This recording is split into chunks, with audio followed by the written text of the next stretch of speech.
ಗಿರೀಶ್ ಲಿಂಗಣ್ಣ ಅವರಿಂದ ಕಾರ್ಯಕ್ರಮವನ್ನು ಆರಂಭ ಮಾಡ್ತೀನಿ. ಗಿರೀಶ್ ಅವರೇ, ಗಮನಿಸ್ತಾ ಇದ್ದೀವಿ ಬಹಳ ನಿರೀಕ್ಷೆ ಈ ಸಭೆಯ ಮೇಲೆ.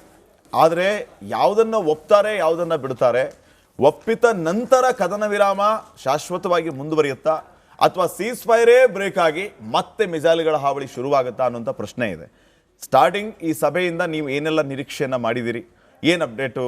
ಆಮೇಲೆ ಮತ್ತೊಂದು ಬಹಳ ಮುಖ್ಯವಾದಂಥ ವಿಚಾರ, ಟ್ರಂಪ್ ಯಾವುದೇ ಕಾರಣಕ್ಕೂ ಇರಾನ್ನ ಷರತ್ತುಗಳನ್ನು ಒಪ್ಪೋದಿಲ್ಲ ಅಂತ ಹೇಳ್ತಾರೆ. ಆದರೆ ಒಪ್ಪಲೇಬೇಕಾದಂಥ ಅನಿವಾರ್ಯತೆ ಇದೆ ಅವರಿಗೆ, ಯುದ್ಧ ನಿಲ್ಲಿಸಿದ್ರೆ ಸಾಕು ಅಂತ. ಸೊ ಏನೇನಾಗ್ಬೋದು ಅಂತ? ಇದು ಸೀಸ್ ಫೈರೋ ಇಲ್ಲ ಇಂಟರ್ವಲ್ಲೋ ಇನ್ನೂ ಈಗಲೇ ತಕ್ಷಣ ಹೇಳೋಕ್ಕಾಗಲ್ಲ. ಇಂಟರ್ವಲ್ಲೋ ಇಂಟರ್ಮಿಷನ್ನೋ ಏನು ಅಂತ ತಕ್ಷಣ ಹೇಳೋದು ಭಾಳನೇ ಕಷ್ಟ ಇದೆ. ಸೊ ಏನಪ್ಪ ಅಂದರೆ ಮಾತುಕತೆಗೆ ಇಬ್ಬರು ಬಂದಿದ್ದಾರೆ, that is one positive move. ಅಂದರೆ ಏನೋ ಒಂದು ಬಗೆಹರಿಸಿ ಒಂದು ಪ್ರಜೈಲ್ಲೋ ಇಲ್ಲ ಇಂಟರ್ವಲ್ಲೋ ಏನೋ ಒಂದು ಮಾಡೋಣ ಅಂತ ಅಂತೂ ಶುರುವಾಗಿದೆ ಮಾತುಕತೆ. ಅದು ಒಂದು ಒಳ್ಳೆಯದು ಡೆವಲಪ್ಮೆಂಟ್ ಅಂತ ಹೇಳ್ಬೋದು. ಸೊ ಈಗ ಮೇಯ್ನ್ ಅವ್ರು ಇಟ್ಕೊಂಡಿರೋದು ಸ್ಟ್ರೈಟ್ ಆಫ್ ಹಾರ್ಮೋಸು ಮತ್ತು ಯುರೇನಿಯಮ್ಮು, ಈ ಎರಡರ ಬಗ್ಗೆ ಭಾಳ ಒತ್ತು ಕೊಡ್ತಾ ಇದ್ದಾರೆ ಅಮೇರಿಕಾದವರು. ಆಮೇಲೆ ಈಗ ಮಧ್ಯೆ ಲೆಬನಾನ್ ಇಶ್ಯೂನು ತಿಳ್ಕೊಂಡಿದೆ. ಸೊ ಲೆಬನಾನ್ನ ಈಗ ಮಧ್ಯ ತಂದಿದ್ದಾರೆ ಈಗ. ಸೊ ಲೆಬನಾನ್ ಇರಲಿಲ್ಲ ಅಂತ ಲೆಬನಾನ್ ಇದೆ ಅಂತ. ಇಲ್ಲಿ ಹೆಜ್ಬುಲ್ಲಾ ಬಗ್ಗೆ ಮಾತಾಡ್ತಿಲ್ಲ ಅವರು, ಲೆಬನಾನ್ ಬಗ್ಗೆ ಮಾತ್ರ ಮಾತಾಡ್ತಾ ಇದ್ದಾರೆ. ಹೆಜ್ಬುಲ್ಲಾ ಇಸ್ ಡಿಫ್ರೆಂಟ್, ಅಲ್ಲ Lebanon is different. Of course Hezbollah ಇರೋದೇ ಲೆಬನಾನಲ್ಲಿ, ಹೆಜ್ಬುಲ್ಲಾ ಇರೋದೇ ಇದರಲ್ಲಿ, but they are talking as Lebanon, not as Hezbollah, because it is A ಅದೊಂದು ಪ್ರಾಬಬ್ಲಿ ಅದೊಂದು seize fire targeting Hezbollah, not Lebanon. Lebanon but ಹೊಡಿತಾ ಇರೋದು ಲೆಬನಾನ್ಗೆನೆ. ಬೈರೂಟ್ಗೆ ಇನ್ನೇನು ಬಂದ್ಬಿಡ್ತಾರೆ ಅವ್ರು, ಯಾಕಂದರೆ 10 to 20 kilometers ಆಗಲಿ they have gone inside the buffer zone and they have already taken the buffer zone. Almost they have taken the buffer zone. So Lebanon ಬಗ್ಗೆನೂ ಈಗ ಮಾತುಕತೆ ನಡೀತಿದೆ. ಅಷ್ಟರಲ್ಲಿ ಅವರು ಎಷ್ಟು ನಾಶ ಮಾಡಬೇಕೋ ಲೆಬನಾನ್ನ ನಾಶ ಮಾಡಾಗಿದೆ ನಿನ್ನೆ. ಆಮೇಲೆ ಇವತ್ತೂ ಪ್ರಾಬಬ್ಲಿ ಗಾಜಾಗೆ ಮತ್ತೆ ಹೊಡೆದಿದ್ದಾರೆ ಅಂತ ಕಾಣುತ್ತೆ ಹಮಾಸ್ಗೆ. ಸೊ ಆಕ್ಸಿಸ್ ಆಫ್ ರೆಸಿಸ್ಟೆನ್ಸ್ ಎಷ್ಟು ಡ್ಯಾಮೇಜ್ ಮಾಡಬೇಕು ಮಾಡ್ತಾನೆ ಇದ್ದಾರೆ.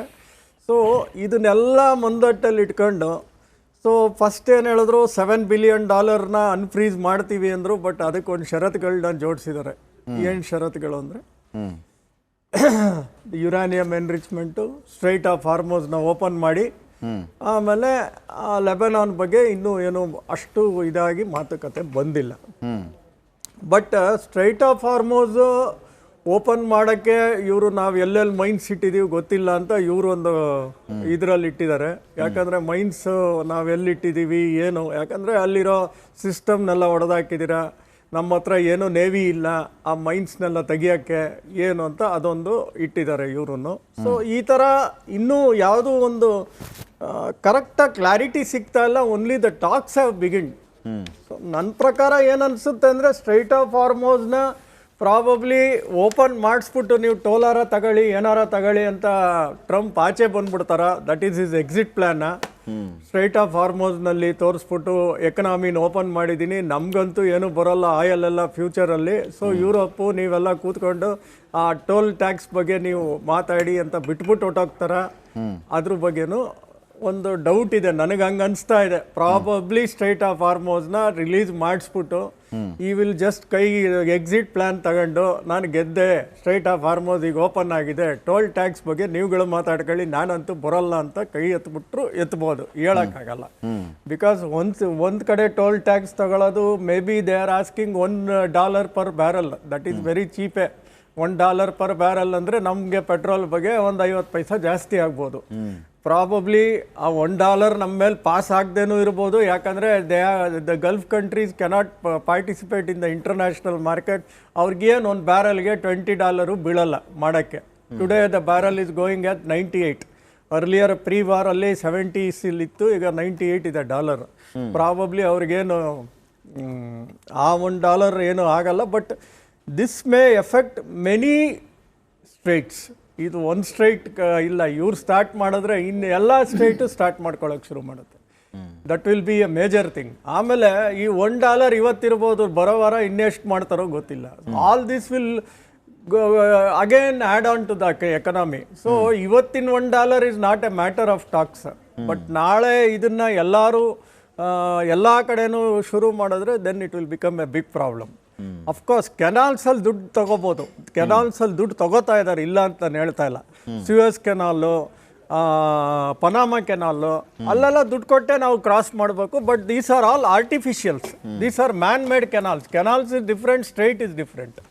ಸೊ ಮ್ಯಾನ್ ಮೇಡ್ ಕೆನಾಲ್ಸಲ್ಲಿ ದುಡ್ಡು ತಗೊಳ್ಳೋದು ಇಂಟರ್ನ್ಯಾಷನಲ್ ಇದರಲ್ಲಿ that is not a problem.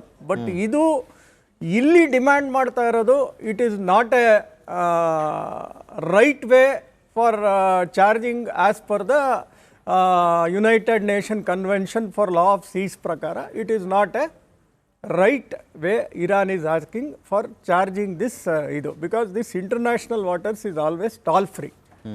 Of course it comes in Iran idralle barutte, economic zone alle barutte, that and all is correct, but they cannot charge on the international waters. But ಇಲ್ಲಿ ಏನಾಗ್ಬಿಟ್ಟಿದೆ ಅಂದರೆ law ಮಾತಾಡೋಕ್ಕೆ ಆಗಲ್ಲ, because nobody is following any law. ಈ ಕಡೆ US ಲಾ ಇಲ್ಲ, ಆ ಕಡೆ Israel ಲಾ ಇಲ್ಲ, ಈ ಕಡೆ ಇವರು ಲಾ ಇಲ್ಲ, ಯುನೈಟೆಡ್ ನೇಷನ್ಸು UNSC ಅವೆಲ್ಲ ಏನಾಗಿದೆಯೋ ಗೊತ್ತಿಲ್ಲ. ಸೊ ಲೆಟ್ ಅಸ್ ಸಿ ಏನು ಮೂವ್ ಆಗುತ್ತೆ, ಏನು ಔಟ್ಕಮ್ ಬರುತ್ತೆ. We have to wait and see. ಇನ್ನೊಬ್ಬ ವಿಶೇಷ ಅತಿಥಿ ಜಾಯ್ನ್ ಆಗಿದ್ದಾರೆ, ಅವ್ರನ್ನೂ ಕೂಡ ವೆಲ್ಕಮ್ ಮಾಡ್ತಾ ಇದ್ದೀನಿ. ನಿವೃತ್ತ ಕರ್ನಲ್ PV ಹರಿ ಅವರಿದ್ದಾರೆ. ಕಾರ್ಯಕ್ರಮಕ್ಕೆ ಸ್ವಾಗತ ಸರ್. ನಾನು ಚಂಬಿ ಪುರಾಣಿಕ್ ಅವ್ರನ್ನ ಕೇಳ್ತೀನಿ. ಚಂಬಿ ಪುರಾಣಿಕ್ ಅವರೇ, ಇಸ್ರೇಲ್, ಇರಾನ್, ಅಮೇರಿಕ, ಈಗ ಪಾಕಿಸ್ತಾನ ಇಸ್ಲಾಮಾಬಾದ್ವರೆಗೂ ಬಂದು ನಿಂತಿದೆ. ಈ ಪಾಕಿಸ್ತಾನದ ಮಧ್ಯಸ್ಥಿಕೆಯೂ ಕೂಡ ಹಲವು ರೀತಿಯ ಚರ್ಚೆಯಲ್ಲಿ ಗ್ಲೋಬಲಿ ಚರ್ಚೆ ಆಯಿತು. ಪಾಕಿಸ್ತಾನದವರೇ ಈಗ ಅವ್ರಿಗೊಂದು ರೀತಿ ಹೇಳ್ತಾ ಇದ್ದಾರೆ, ಇವ್ರಿಗೊಂದು ರೀತಿ ಹೇಳ್ತಾ ಇದ್ದಾರೆ, ಮಧ್ಯಸ್ಥಿಕೆನೇ ಸರಿ ಇಲ್ಲ, ಹಿಂಗಾಗಿ ಅವ್ರು ಬರ್ತಾ ಇಲ್ಲ ಅನ್ನೋಂಥ ರೀತಿಯ ಚರ್ಚೆಗಳು ಕೂಡ ಆಯಿತು. ಫೈನಲಿ ಎನಿಹೌ US ಟೀಮು ಬಂದಿದೆ, ಇರಾನ್ನವರು ಬಂದಿದ್ದಾರೆ. ನಾವು ಏನೇನು ನಿರೀಕ್ಷೆ ಮಾಡ್ಬೋದು ಈ ಮಧ್ಯಸ್ಥಿಕೆಯಲ್ಲಿ ಪಾಕಿಸ್ತಾನದ ಪಾತ್ರದ ಬಗ್ಗೆ ಏನಾದರೂ ನೀವು ಹೇಳ್ಬೋದಾ, ಹೆಂಗೆ ಅಂತ? ಪಾಕಿಸ್ತಾನದ ಪಾತ್ರದ ಬಗ್ಗೆ ನಾವು ಲಘುವಾಗಿ ಟೀಕೆ ಮಾಡೋದು ಈಗ ಸರಿಯಲ್ಲ. ಕಾರಣ ಒಂದು ರೀತಿಯಲ್ಲಿ ಲಿಂಗಣ್ಣವ್ರು ಹೇಳಿದಾಗೆ something is better than nothing. ಒಂಥರ ವ್ಯಾಕ್ಯೂಮ್ ಇತ್ತು, ಅಥವಾ ಟೆನ್ಷನ್, ಕಾನ್ಫ್ಲಿಕ್ಟ್, ಡಿಸ್ಟ್ರಕ್ಷನ್, ಒಂದು ರೀತಿ ಆಗದೆ ಇರತಕ್ಕಂಥ, ಆಗಬಾರ್ದಂಥ ನಷ್ಟಗಳು ಆಗ್ತಾಯಿತ್ತು. ಮತ್ತು ಯುದ್ಧದಿಂದ ನಮಗೆಲ್ರಿಗೂ ಇಡೀ ವಿಶ್ವದಲ್ಲೇ ಅದು ಪರಿಣಾಮ ಬೀರಿದೆ, ಭಾರತಕ್ಕಂತೂ ಅದು ಹೆಚ್ಚಿನ ರೀತಿಯಲ್ಲಿ. ಸೊ ಆದ್ದರಿಂದ ಪಾಕಿಸ್ತಾನದ ಒಂದನ್ನು ಐ ಅಪ್ರಿಷಿಯೇಟ್, ಏನಂದರೆ ದೇ ಟುಕ್ ಇನಿಷಿಯೇಟಿವ್. ಈಗ ಕೆಲವರು ಹೇಳ್ತಾರೆ ಭಾರತ ಇನಿಷಿಯೇಟಿವ್ ತಗೊಳ್ಳೋ ಅಗತ್ಯ ಇಲ್ಲ, ನಮಗೆ ದಲಾಲಿ ಕೆಲಸ ಬೇಕಿಲ್ಲ ಅಂತ. ನಾವು ವಿಶ್ವಗುರು ಆಗಬೇಕಾದ್ರೆ ನಾವು ಈ ರೀತಿಯ ಒಂದು ಸನ್ನಿವೇಶಗಳಲ್ಲಿ ಒಂದು ರೀತಿಯಲ್ಲಿ ನಾವು ಶಾಂತಿ ಬೇಕು, ಮತ್ತು this is not the time or era of war ಅಂತ ಹೇಳ್ತಕ್ಕಂಥವ್ರು ಕೆಲವು ಇನಿಷಿಯೇಟಿವ್ಸ್ನ ನಾವು ಒಂದು ಸಿಗ್ನಲ್ಸನ್ನು ಕೊಡಬೇಕಾಯ್ತು, ಕೊಟ್ಟಿಲ್ಲ. ನಮ್ಗೆ ಭಾರತಕ್ಕೆ ನಷ್ಟ ಇಲ್ಲ. ಆದರೆ ಈ ಪಾಕಿಸ್ತಾನದ ಅಡ್ವಾಂಟೇಜ್, ಮೈಲೇಜ್ ಜಾಸ್ತಿ ಆಯಿತು ಇವಾಗ. ಯಾಕೆಂದರೆ ಅವರು ಮೊದಲಿಂದನೂ ಅಮೇರಿಕಾ ಜೊತೆಗೆ ಇದ್ದವ್ರೆ, ಮತ್ತು ಇರಾನ್ ಅವ್ರನ್ನ ನಂಬ್ತಾ ಇದೆ. ಕಾರಣ ಮೊನ್ನೆ ನಮ್ಮ ವಿಂಗ್ ಕಮಾಂಡರ್ ಹೇಳಿದರು, ಅಲ್ಲಿ 20% ಅಥವಾ 25% ಶಿಯಾಗಳು ಇದ್ದಾರೆ. ಒಂದು ಬಾರ್ಡರ್, ಪಾಕಿಸ್ತಾನ ಮತ್ತು ಇರಾನಿನ ಬಾರ್ಡರ್ ಇದೆ. ಸೊ ಈ ಎಲ್ಲ ದೃಷ್ಟಿಯಿಂದ Pakistan became trust worthy, wear as India was not considered as, I mean